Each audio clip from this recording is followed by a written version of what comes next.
بسم اللہ الرحمن الرحیم، اللہ کے نام سے شروع جو بڑا مہربان نہایت رحم کرنے والا ہے۔ اللہم صلی علی محمد وعلی آل محمد بعدد کل ذرۃ ما اتی الف الف مرۃ وبارک وسلم۔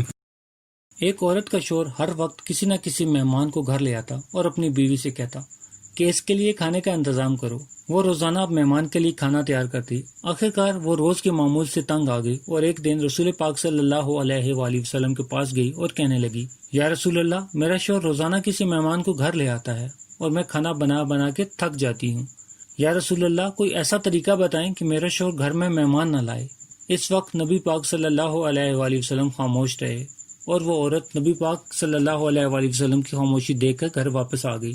اگلے دن نبی پاک صلی اللہ علیہ وآلہ وسلم نے عورت کے شوہر کو بلایا اور کہا کہ کل میں تمہارا مہمان ہوں۔ وہ آدمی بہت خوش ہوا اور آ کے اپنی بیوی کو بتاتا ہے کہ آج نبی پاک صلی اللہ علیہ وآلہ وسلم ہمارے مہمان بن کے آئیں گے۔ اس کے بعد بیوی بہت خوش ہوئی اور جلدی سے اچھے اچھے کھانے بنانے لگی۔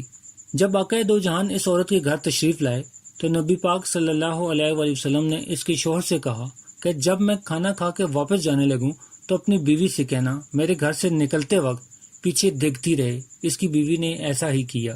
جب حضور اکرم صلی اللہ علیہ وآلہ وسلم واپس جانے لگے تو اس عورت نے کیا دیکھا کہ رسول صلی اللہ علیہ وآلہ وسلم کے ساتھ بچھو، سانپ اور کیڑے مکوڑے سب جا رہے تھے اور وہ یہ منظر دیکھ کے بے ہوش ہو گئی۔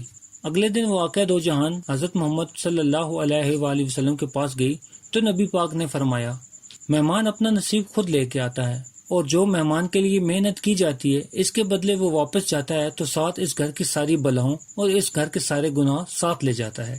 سبحان اللہ۔ پیارے دوستو، امید کرتا ہوں کہ آپ کو یہ ویڈیو پسند آئی ہوگی تو اسے لائک کر دیں اور مزید اس طرح کی خوبصورت ویڈیو کو دیکھنے کے لیے میرے چینل کو سبسکرائب کرنا ہرگز مت بھولیں۔ بیل کا بٹن بھی دبا دیں تاکہ آپ کو نئی آنے والی ویڈیوز کا نوٹیفیکیشن مل سکے۔ انشاءاللہ ملتے ہیں ایک نئی ویڈیو کے ساتھ، تب تک کے لیے اپنا خیال رکھیے گا۔ اللہ پاک آپ کو آسانیاں دے اور آسانیاں بانٹنے کی توفیق بھی۔ اللہ حافظ۔